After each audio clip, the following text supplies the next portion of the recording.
इस वीडियो में हम कूलम्स लॉ को डिस्कस करेंगे, लेकिन इससे पहले चंद बेसिक चीज़ें हैं उनको हम डिस्कस करते हैं, फिर हम इसकी स्टेटमेंट की तरफ आते हैं।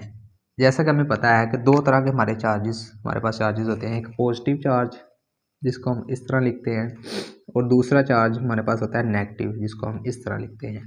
अब ये भी हमें इस बात का भी पता है कि पॉजिटिव और नेगेटिव के दरमियान अट्रैक्शन होती है, और अगर सेम चार्जेस हैं नेगेटिव नेगेटिव या पॉजिटिव पॉजिटिव है तो इनके दरमियान रिपल्शन होती है, मतलब ये एक दूसरे को रिपेल करते हैं। अब जब अट्रैक्शन का कॉन्सेप्ट या रिपल्शन का कॉन्सेप्ट होता है कि दो चार्जेस अगर डिफरेंट हैं तो अट्रैक्शन होगी, सेम है तो रिपल्शन होगी, वो अट्रैक्शन और repulsion in the form of force, मतलब फोर्स वहाँ पे होती है, फोर्स की फॉर्म में वो होती है अट्रैक्शन या फिर रिपल्शन, जिसको हम फोर्स ऑफ अट्रैक्शन या फोर्स ऑफ रिपल्शन बोलते हैं। क्योंकि ये जो फोर्स ऑफ अट्रैक्शन या फोर्स ऑफ रिपल्शन चार्जेस के दरमियान है, तो इसलिए हम इसको इलेक्ट्रिक फोर्स भी बोल देते हैं। अब अगर आपके पास डिफरेंट चार्जेस हैं तो इनके दरमियान कोई डिस्टेंस आर है, यहाँ पे पॉजिटिव है यहाँ पे नेगेटिव है, और इनके दरमियान कोई डिस्टेंस आर है, तो मतलब इनके दरमियान फोर्स ऑफ अट्रैक्शन होगी।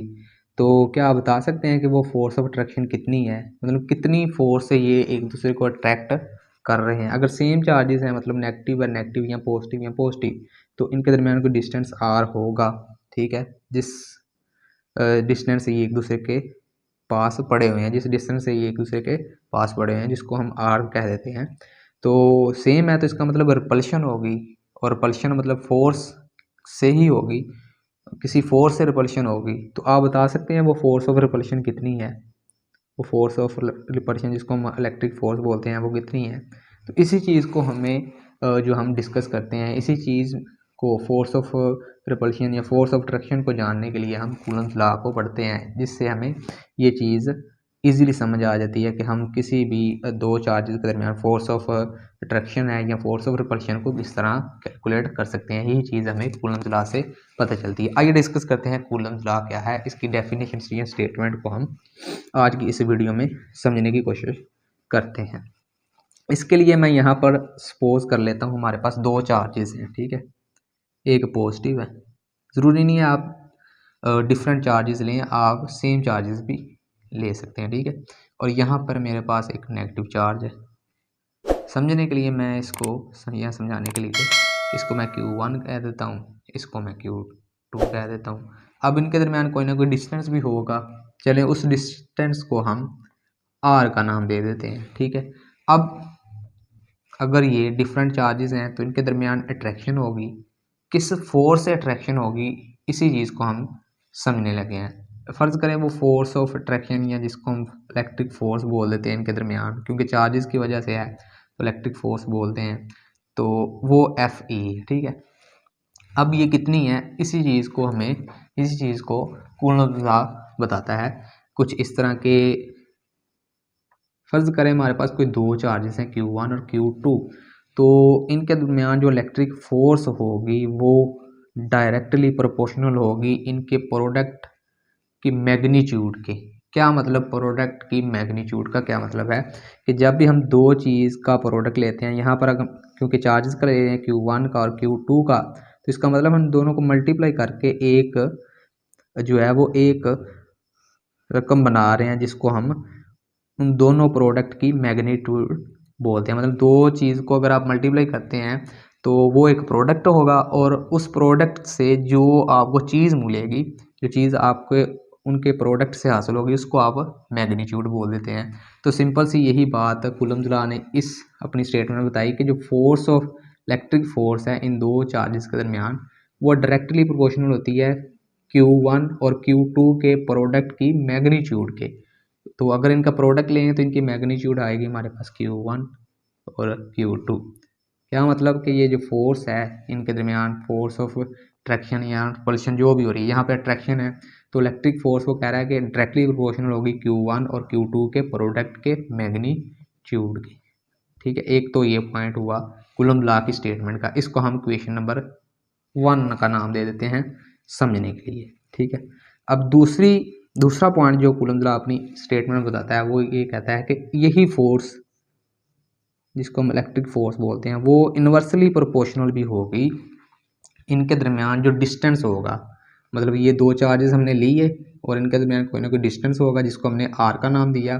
तो कूलम्स लॉ कहता है कि यही force, electric force, inversely proportional भी होगी इस डिस्टेंस के स्केयर के साथ। ठीक है, अगर ये डिस्टेंस आ रहा है तो इसका मैं अगर स्केयर ले लूँ तो वो जो इलेक्ट्रिक फोर्स है वो इस डिस्टेंस के स्केयर के इन्वर्सली प्रोपोर्शनल हो गया। अब इन्वर्सली प्रोपोर्शनल को हम इस तरह लिखते हैं, ठीक है, 1 जो भी आपके पास होगी। यहाँ पे क्योंकि आर है तो आर का स्टेटमेंट में स्केयर है, तो इसलिए हम स्टेटमेंट में की को देखते हुए यहाँ पे स्केयर ले लेते हैं। ठीक है, अब डायरेक्टली प्रोपोर्शनल का क्या मतलब है कि कोई भी चीज़ अगर बढ़ रही है तो दूसरी, एक चीज़ बढ़ रही है दूसरी चीज़ भी आपकी ज़्यादा होगी। ठीक है, एक चीज़ के कम होने से दूसरी चीज़ भी कम हो रही है। और इन्वर्सली प्रोपोर्शनल का क्या मतलब होता है, अगर एक चीज़ आपके पास इधर जैसे यहाँ पे आर है तो आर अगर ज़्यादा हो रहा है तो आपकी फोर्स कम होगी, अगर आपकी फोर्स ज़्यादा हो रही है तो आपका आर कम होगा। इसी चीज़ को हम यहाँ पे समझते हैं। जैसे ये डिस्टेंस आर हमने लिया हुआ है दो चार्जेस के दरमियान,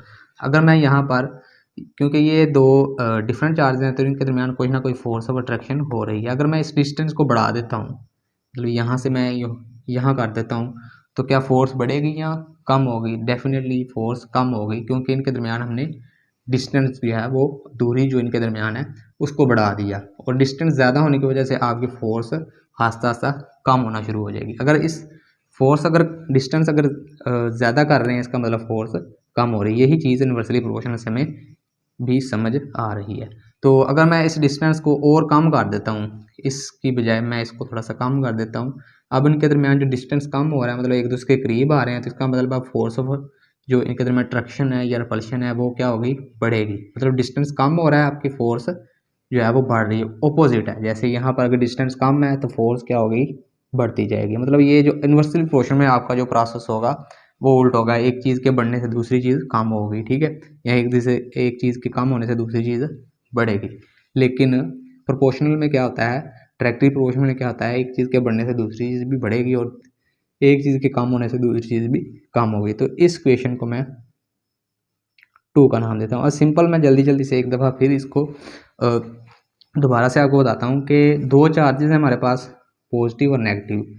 कूलम्स लॉ में बताता है कि इनके दरमियान जो इलेक्ट्रिक फोर्स होगी वो इनके चार्जेस जो हमने दो लिए हुए हैं उनके प्रोडक्ट के मैग्नीट्यूड के वो जो इलेक्ट्रिक फोर्स होगी वो डायरेक्टली प्रोपोर्शनल होगी। और इनके दरमियान जो हमने डिस्टेंस लिया होगा आर, उसके स्केयर के वही इलेक्ट्रिक फोर्स इन्वर्सली प्रोपोर्शनल भी होगी। ठीक है, ये दो पॉइंट हमें स्टेटमेंट से मिलते हैं। स्टेटमेंट में क्या लिखा हुआ है कि the electric force between 2 point charges. ठीक है, यहाँ पे पॉइंट चार्जेस से आपने कंफ्यूज नहीं होना। पॉइंट चार्जेस का सिंपल मतलब है कि स्मॉल चार्जेस। ठीक है, स्मॉल चार्जेस की वजह से हम इसको पॉइंट चार्जेस कह रहे हैं। 2 point charges is directly proportional to the product of the magnitude. Product of the magnitude का मतलब अभी हमने काफ़ी एक्सप्लेन यहाँ पे किया। तो प्रोडक्ट ऑफ द मैग्नीट्यूड मतलब द इलेक्ट्रिक फोर्स जो है वो डायरेक्टली प्रोपोर्शनल होगी इन दो चार्जेस के प्रोडक्ट ऑफ द मैग्नीट्यूड के, जो हमने मैथमेटिकल फॉर्म में इस तरह लिखा हुआ है। और सेकंड पॉइंट स्टेटमेंट में क्या है, and inversely proportional to the square of the distance between them. Square of the distance between them से क्या मतलब है कि उन चार्जेस के दरमियान जो डिस्टेंस होगा उसका अगर स्केयर लें तो उस स्केयर के वो फोर्स जो इलेक्ट्रिक फोर्स होगी वो इन्वर्सली प्रोपोर्शनल होगी। ठीक है, और इन्वर्सली प्रोपोर्शनल और डायरेक्टली प्रोपोर्शनल का क्या मतलब है, इसको भी अभी हमने एक्सप्लेन किया। तो सिंपल ये दो चीज़ें हमें स्टेटमेंट में मिलती है कूलम्स लॉ के। अब आगे सारा मैथमेटिकली जो प्रोसेस है उसको भी हम सोल्व करते हैं।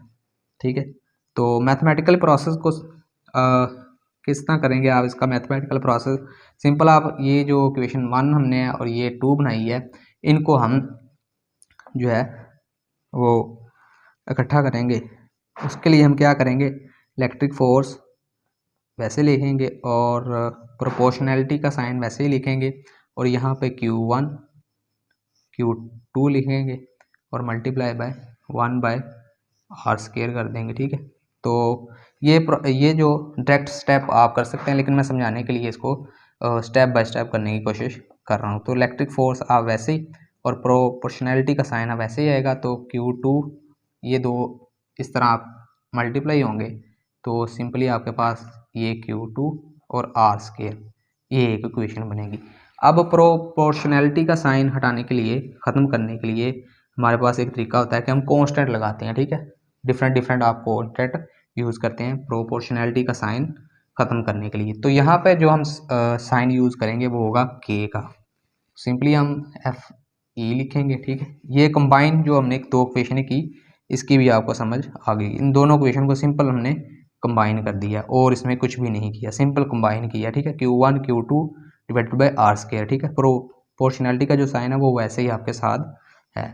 अब यहाँ पर इस स्टेप में हम ये साइन खत्म करेंगे, तो साइन खत्म करने के लिए हम इक्वल लगाएंगे और इसके साथ हम के कांस्टेंट यूज़ करेंगे। बाकी जो वैल्यू आपकी सेम Q1 Q2 और आर स्क्वायर यूज़ होगा। ये Q1 Q2 R2 ये आपको इधर से, ये एग्जांपल हमने ली है, जो दो चार्जेस हमने लिए, यहाँ से ये इक्वेशन, तो ये सिंपल आपकी इक्वेशन कूलम्स लॉ की इक्वेशन बन जाती है। अब यहाँ से आप अगर देख सकें कि Q1 अगर पॉजिटिव है तो पॉजिटिव चार्ज आपको पता है प्रोटॉन पे होती है, और प्रोटॉन की भी कांस्टेंट वैल्यू आपको पता होती है। और अगर Q2 आपका नेगेटिव है तो इलेक्ट्रॉन पे आपको पता है नेगेटिव चार्ज होता है, तो उसकी भी वैल्यू जो है वो कांस्टेंट है। मतलब इन दोनों चीज़ों की, इन दो जो वैल्यू की आपको जो वैल्यू है वो पता है। और आर स्क्वायर अगर आपको दे दिया जाए कि वो इतने मीटर है या इतने मिलीमीटर है, जितना भी है, और के की वैल्यू भी आपके पास होगी, तो सिंपली आप इनके दरमियान जो फोर्स ऑफ अट्रैक्शन है या फोर्स ऑफ रिपल्शन है वो इजीली आप कैलकुलेट कर सकते थे। लेकिन जब हमने शुरू में देखा कि आप फोर्स ऑफ अट्रैक्शन या रिपल्शन किस तरह कर सकते हैं, अभी आपके माइंड में कूलम्स लॉ नहीं था, तो तब आपको एक मुश्किल सा लग रहा था कि हम इलेक्ट्रिक फोर्स को किस तरह कैलकुलेट करेंगे। तो यही सिंपल सी बात है वो हमें कूलम्स लॉ ने बताई कि हम इलेक्ट्रिक फोर्स को किस तरह कैलकुलेट कर सकते हैं। अब थोड़ा सा ये के को डिस्कस कर लें। यहाँ पे के जो है वो एक प्रोपोर्शनैलिटी कांस्टेंट है, ठीक है। इसकी जो वैल्यू है वो नेचर ऑफ मीडियम पे डिपेंड करती है, मतलब डिपेंड करता है कि आप चार्जेस को किस में मेजर कर रहे हैं, आप डिस्टेंस को किस में मेजर कर रहे हैं, ठीक है। तो इस पे ये नेचर ऑफ मीडियम पे इसकी वैल्यू डिपेंड करती है। अगर फ्री स्पेस की बात करें तो वहाँ पर हम जो के की वैल्यू लेते हैं वो होती है के is equal to 1/4 pi epsilon, ठीक है। यहाँ पे एप्सिलॉन जो है वो एक परमिटिविटी कांस्टेंट होता है, जिसकी वैल्यू 8.85 मल्टीप्लाई बाय 10 की जो पावर है वो -12 कूलम स्क्वायर पर न्यूटन मीटर स्क्वायर होती है, ठीक है।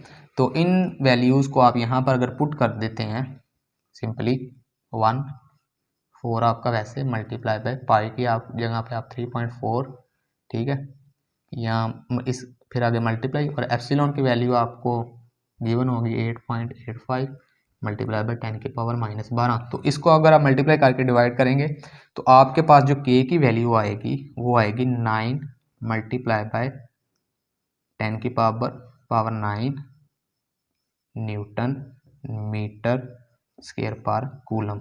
मतलब के की वैल्यू भी आपके पास यहाँ पर होगी। के की वैल्यू आप पुट करें, Q1 की वैल्यू पुट करें, Q2 की करें, और डिस्टेंस आपको जितना दिया गया होगा बिटवीन दैम, उन दो चार्जेस के दरमियान, उसको आप पुट करें तो इजीली आप फोर्स ऑफ अट्रैक्शन या फोर्स ऑफ रिपल्शन बता सकते हैं। तो सिंपली यही स्टेटमेंट है कूलम्स लॉ की, और इसी को डिस्कस किया जाता है कूलम्स लॉ में, और इसी के बेस पे आप सारे जो है वो न्यूमेरिकल भी सॉल्व कर सकते हैं। फ़र्ज़ करें ज़रूरी नहीं है आपको फोर्स ऑफ न्यूमेरिकल में फोर्स ऑफ जो अट्रैक्शन या रिपल्शन ही मालूम करने को बोला जाए, वो आपको इस तरह भी क्वेश्चन दे सकता है कि के की वैल्यू आपको क्योंकि पता है कांस्टेंट है, ये आपको गिवन होगी, Q1 Q2 की वैल्यू भी आपको पता होगी, और अगर आपको वो फोर्स की वैल्यू देता है तो यहाँ से आप इजीली उनके दरमियान डिस्टेंस भी, ये जो डिस्टेंस है ये भी कैलकुलेट कर सकते हैं। मतलब आपको इक्वेशन का पता होना चाहिए, उसके अलावा आप कुछ भी इससे कैलकुलेट कर सकते हैं गिवन वैल्यू के मुताबिक। अब यहाँ पर अगर ये जो यूनिट है ये न्यूटन मीटर का स्क्वायर और फिर कूलम स्क्वायर, इसको किस तरह बनाया गया है ये भी मैं जल्दी से बता देता हूँ। यहाँ पर अगर आप इक्वेशन देखें, जो मेन इक्वेशन है इसकी ये वाली है, यहाँ से अगर आप के की वैल्यू कैलकुलेट करना चाहें तो सिंपली क्या करेंगे, आप इस आर को इधर शिफ्ट करेंगे, जो एफ इलेक्ट्रिक फोर्स है इसके साथ ये मल्टीप्लाई होगा, यहाँ पे डिवाइड हो रहा है तो आर स्क्वायर है, और इधर हमारे पास क्या बचेगा Q1 Q2 और K, ठीक है। हमने क्योंकि K मालूम करना है तो इनको भी इधर शिफ्ट करना पड़ेगा, तो ये इधर जाके क्या होंगे, इधर जाके इधर मल्टीप्लाई है तो नीचे जाके ये डिवाइड हो जाएंगे Q1 और Q2, मतलब यहाँ से ये ख़त्म होंगे, ठीक। ये आपके पास K की वैल्यू, तो यहाँ से आप सिंपल यूनिट लिख सकते हैं। फोर्स का आपको पता है हम न्यूटन यूज़ करते हैं, और मीटर, ये जो डिस्टेंस है इसका हम मीटर यूज़ करते हैं, तो यहाँ पे मीटर लिख लेते हैं। और ऊपर क्योंकि स्क्वायर है तो यहाँ पे स्क्वायर ले लेते हैं। नीचे Q1 है Q2 है, क्योंकि चार्ज है तो चार्ज को हम किस में लेते हैं, कूलम में, ठीक है। तो यहाँ पे आप कूलम लिखते हैं। अब क्योंकि ये दो चार्जेस हैं तो इसलिए ये नीचे स्क्वायर बनेगा। तो ये आपका K के लिए जो हम यूनिट यहाँ पे हमने लिए कि 9 × 10⁹ हमें कैसे पता चलेगा ये न्यूटन मीटर स्क्वायर पर कूलम स्क्वायर ही यूज होगा। तो वो इस तरह हम यहाँ से K के यूनिट्स यहाँ से मेजर कर सकते हैं। ये सिंपल है, आपने फर्स्ट ईयर में सीखा होगा कि जो यूनिट है वो आप किस तरह मालूम कर सकते हैं। इंशाल्लाह नेक्स्ट वीडियो में हम कूलम्स लॉ, ये जो इक्वेशन है कूलम्स लॉ की, हम सिग्निफिकेंस ऑफ कूलम्स लॉ जिसको हम बोलते हैं वो डिस्कस करेंगे। और उसके अलावा एक दो न्यूमेरिकल भी हैं, वो भी हम एग्जाम पॉइंट ऑफ व्यू से वो भी हम इंशाल्लाह डिस्कस करेंगे। Thank you.